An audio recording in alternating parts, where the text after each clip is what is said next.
जब चाहो तब मिले। एक पतिव्रत रहे जगत में, सब व्रत हैं बेकार। बिन पतिव्रत के नारी का तो जीवन है बेकार।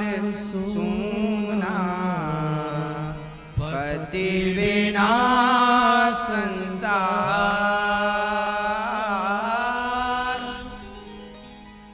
पति ही ब्रह्मा पति ही विष्णु, पति नर अवतार। जिस नारी ने कंधा पाया, उसकी नैया पार। सुना पति बिना संसार। तो पति क्या होता है वो आप समझ लीजिए।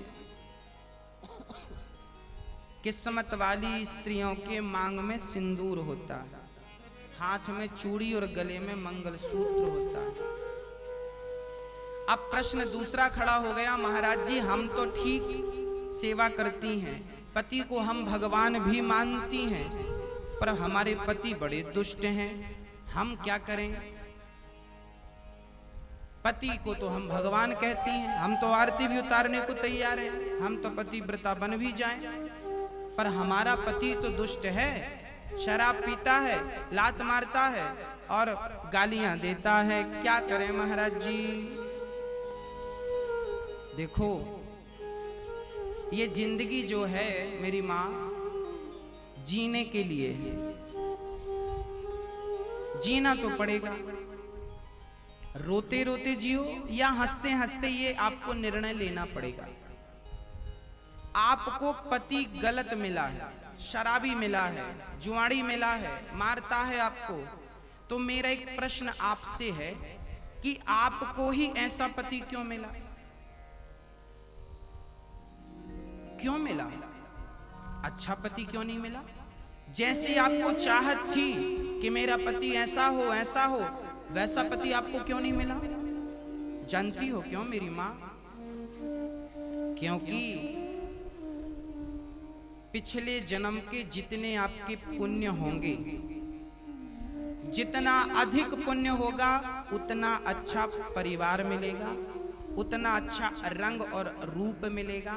कहते हैं शरीर सुंदर, सुंदर शरीर भी पिछले जन्म के पुण्य से मिलता है, सुंदर पति भी पिछले जन्म के पुण्य से मिलता है, सुंदर बच्चे भी, संस्कारी बच्चे भी पिछले जन्म के पुण्य से मिलते। मतलब आपके पास पुण्य की पूंजी है तो आपको सब अच्छा मिला, नहीं है तो घटिया माल पकड़ा दिया परमात्मा, चाइना माल, कोई गारंटी नहीं कब बिगड़ जाए, कोई वारंटी नहीं कब खराब हो जाए। तो जिनके पति बात बात में शराब पी करके ताने मारते हैं, आपका पति चाइना मॉडल है, सस्ता वाला पकड़ा दिया परमात्मा। दिया तो पर आपका बजट कम था, सस्ता दे दिया। कब बिगड़ जाए पति पता नहीं, चाइना की तरह बिगड़ेगा फिर सुधरता भी नहीं है। चाइना का सामान एक बार बिगड़ जाए तो उसका कोई इलाज नहीं है, फिर फेंक दो। ऐसे ही पति है कुछ, और कुछ पति ही नहीं, कुछ स्त्रियां भी ऐसी, थोड़ी सी बात खटपट हुई तो उठाए झोला, चलो पापा के घर, मायके जा रही है, घर छोड़ के मायके। तो जो बात बात में मायके जाने की धमकी दे, ये भी तुम्हें सस्ती पत्नी मिली है, तुम्हारा बजट ठीक नहीं था, भगवान ने सस्ती वाली पत्नी पकड़ा दी। कब बिगड़ जाए पता नहीं, किस बात पे बिगड़ जाए ये भी पता नहीं। तो ये सब सस्ता माल है। आज जो बात बात पे झगड़े हो रहे हैं, ये सब सस्ते लोग हैं, तुच्छ लोग हैं। समझदार गंभीर लोग तो झगड़ा करते ही नहीं।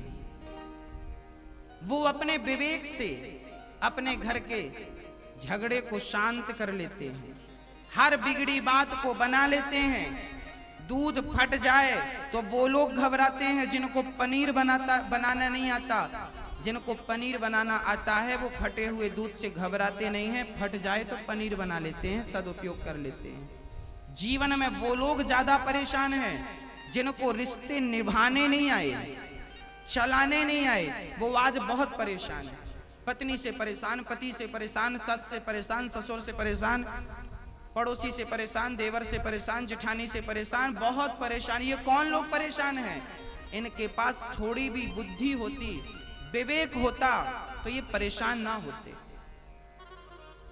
अपनी बुद्धि से, अपने विवेक से। अरे भाई, आज इंसान बंदर को अपने बस में कर लेता है। शेर को आपने सर्कस में देखा होगा, शेरों को लोगों ने वश में कर रखा है। हाथी को देखा होगा सर्कस में, हाथी को। इंसान ऐसी खोपड़ी का है कि वो हाथी को वश में कर लेता है, शेर को वश में कर लेता है, बिल्ली कुत्ते को वश में कर लेता है। आपने तीर्थों में देखा होगा, एक छोटी सी चिड़िया को लोग पिंजरे में बंद करते हैं और आप जिस पत्ते को छूते हैं ना, चिड़िया उसी पत्ते को पकड़ के बाहर कर देती है।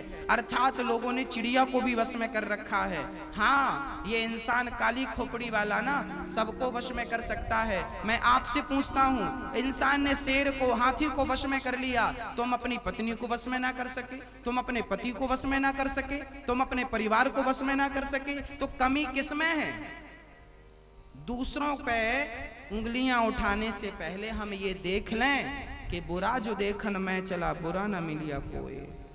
जो स्त्री ये कहती है कि मेरा पति बुरा है, पति बुरा नहीं है, अपनी बुराइयां ठीक करो। जो कहते हैं पत्नी बुरी है, पत्नी बुरी नहीं है। ये देखो कि एक उंगली यदि आपकी तरफ है तो 3 उंगली हमारी तरफ इशारा कर रही हैं। वो 1% बुरा है, तुम 3% बुरे हो।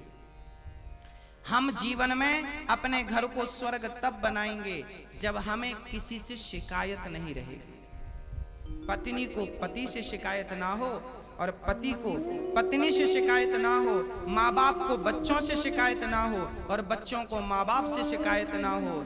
मतलब हम शिकायत रहित जीवन जिएंगे तो घर स्वर्ग बन जाएगा। और शिकायत भरा जीवन होगा, पत्नी को हमेशा पति से शिकायत है, फिर वो घर के रिश्ते ज्यादा चलेंगे नहीं, टूट जाएंगे।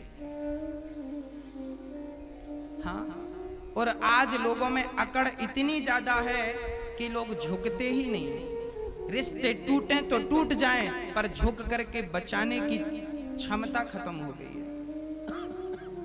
बाल्टी जब कुएं में उतरती है ना, तो झुकती है तो भर के आती है। झुकोगे तो रिश्तों को बचा सकोगे, नहीं झुकोगे तो रिश्तों को तोड़ लोगे, बसे बसाए घर को फोड़ लोगे, आग और लगा लोगे घर में। बिगड़ी बात को बनाने का अभ्यास करिए। अच्छा, मैं कई बार सामान्य बातें देखता हूं, पति एक बात बोलता है तो पत्नी को सहन नहीं होती, पत्नी भी कुछ बोलती रहती है।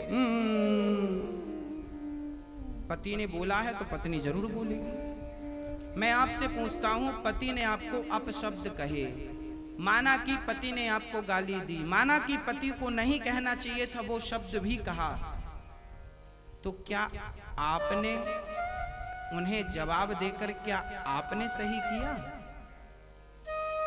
चलो वो दुष्ट है, आपको गाली देता है, आपके साथ अत्याचार करता है, पर आप क्या चुप रह करके सहन कर रही हैं, बर्दाश्त कर रही हैं?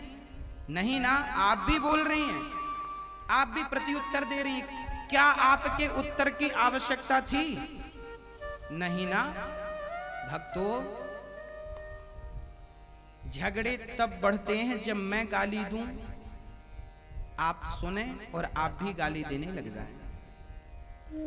झगड़े वहां खत्म हो जाते हैं जहां मैं तो कहूं पर आप कुछ ना कहें। आपके अंदर सहनशीलता यदि है तो आप बहुत अच्छे गृहस्थी हैं, और आपके भीतर सहनशीलता नहीं है तो आप बहुत अच्छे वाले गृहस्थी नहीं है, टेम्परेरी गृहस्थी।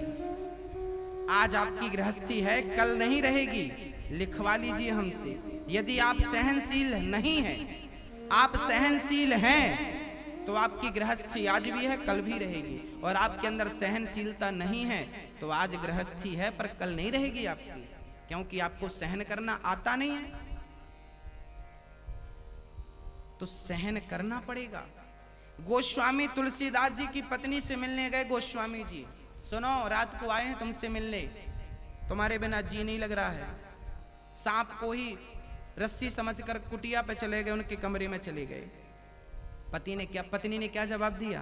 पत्नी ने कहा, जितना दिल मुझसे लगाए हो इतना भगवान से लगाते तो भगवान मिल जाते। लो, गोस्वामी जी को पत्नी ने ये जवाब दिया। अब बताओ, क्या गोस्वामी जी की पत्नी को ये जवाब देना चाहिए था? पति आया है मिलने तो स्वागत करो, सत्कार करो, पानी पिलाओ, पूछो कैसे आना हुआ, ये थोड़ी कि आए हो हमसे मिलने। पर ठीक है, गोस्वामी जी ने अपनी पत्नी के उस शब्द को गुरु मंत्र मान लिया और अपना जीवन बदल लिया। पर आज का हर आदमी तो गोस्वामी तुलसीदास नहीं बन सकता। बनना होता तो गली गली में तुलसीदास नजर आते। रोज तो अपमान सह रहे हैं बेचारे। हाँ, परंतु वो विचारधारा गोस्वामी जी की थी ना, हर इंसान की तो नहीं हो सकती। वो थिंकिंग गोस्वामी जी की थी, सबकी तो नहीं हो सकती। महाराष्ट्र के एक संत थे, नाम था तुकाराम जी। संत तुकाराम जी की पत्नी बड़ी दुष्ट प्रकृति की थी। संत तुकाराम जी सत्संग कर रहे थे, पत्नी आई, क्यों जी कमाते धमाते कुछ हो नहीं, बस बैठे गाल बजाते रहते हो। 2-4 भगत बैठे थे। पत्नी ने कहा, सोना उठ के चले जाओ घर, तुम्हारे कोई काम धाम नहीं, निठल्ले बैठे रहते हो यहाँ। पत्नी आई और सबके बीच में पति का अपमान करके चली गई। निठल्ला है, बैठा है, कोई काम हम करता नहीं। गई कुएं पानी भरने चली गई। पानी भर के आई, सिर पे घड़ा था, देखा तो फिर भी बाबा जी बैठे। बड़ा गुस्सा आया, बात नहीं मानता, पूरा घड़ा भरा भराया पति की खोपड़ी में पटक दिया। ले, पति मुस्कुराते हुए बोला, देखो जी मेरी पत्नी कितनी अच्छी है। पहले तो आई बेचारी, गरज गई, बाद में आके बरस गई। बादल तो गरजते हैं, बरसते नहीं, पर मेरी पत्नी तो गरजती भी और बरसती भी बराबर है। ऐसी विपरीत पत्नी को पाकर भी तुकाराम जी भगवान का धन्यवाद देते थे। विपरीत थी पत्नी, बिल्कुल अपोजिट थी। एक दिन तुकाराम जी से कहा, जाओ कुछ कमा के लाओ। तुकाराम जी गए तो एक खेत में गन्ने की कटाई चल रही थी, तो गन्ने तोड़वाने लगे।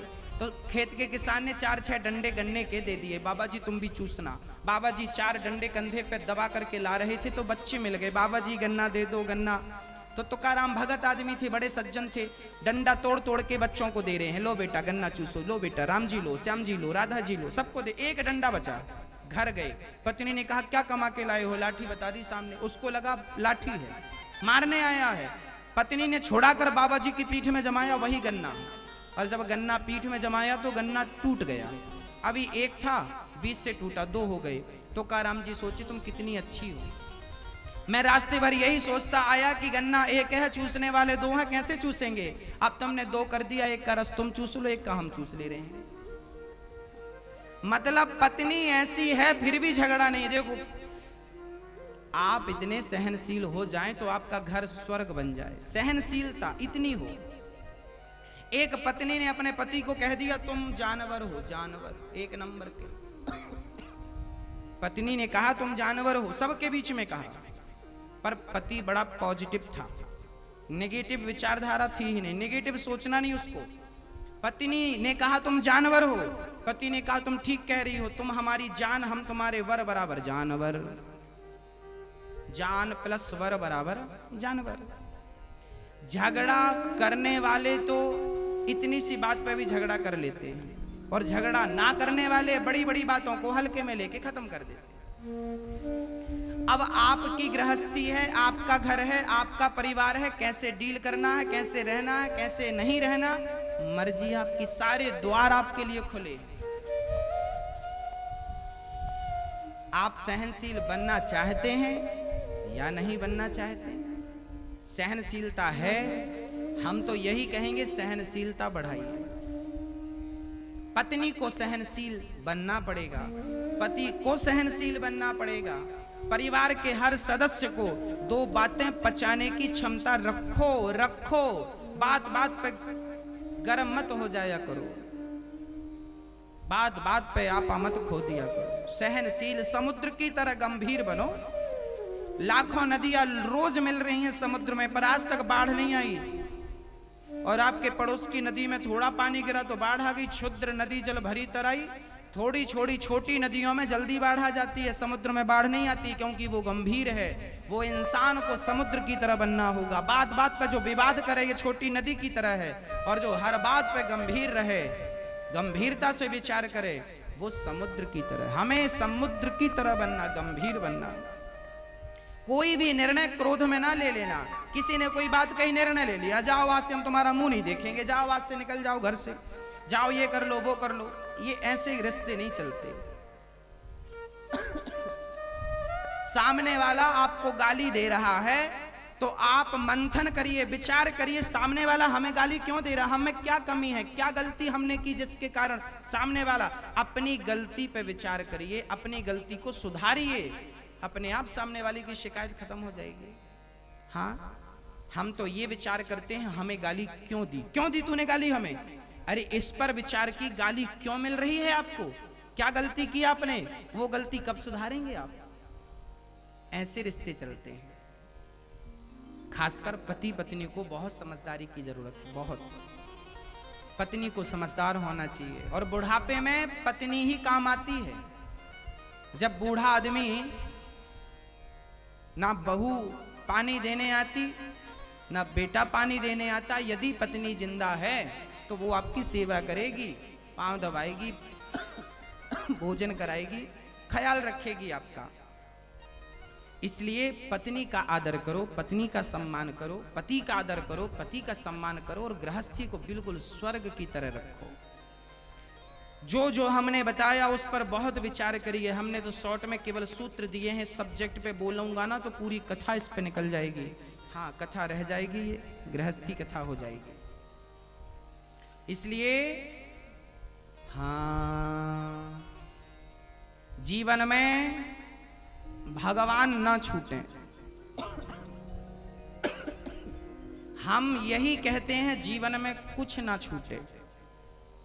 परिवार के बीच में रहकर गोविंद का भजन करना है, भगवत भजन करना है। हाँ, और जब भगवान के घर से बुलावा आएगा सबको जाना पड़ेगा, सबको जाना पड़ेगा। बाद में जब जाने लगोगे तब फिर कहोगे, हे भगवान थोड़ा सा मौका दे दो, थोड़ा सा वक्त दे दो, 1 मिनट की मोहलत दे दो। अब पछताए होत क्या जब चिड़िया चुग गई खेत। जब समय था तो लड़ते थे, अब समय चला गया तो प्यार करने के लिए, बात करने के लिए, मिलने के लिए, 1-1 मिनट के लिए तड़प रहे हैं, तरस रहे हैं। ओ भक्तों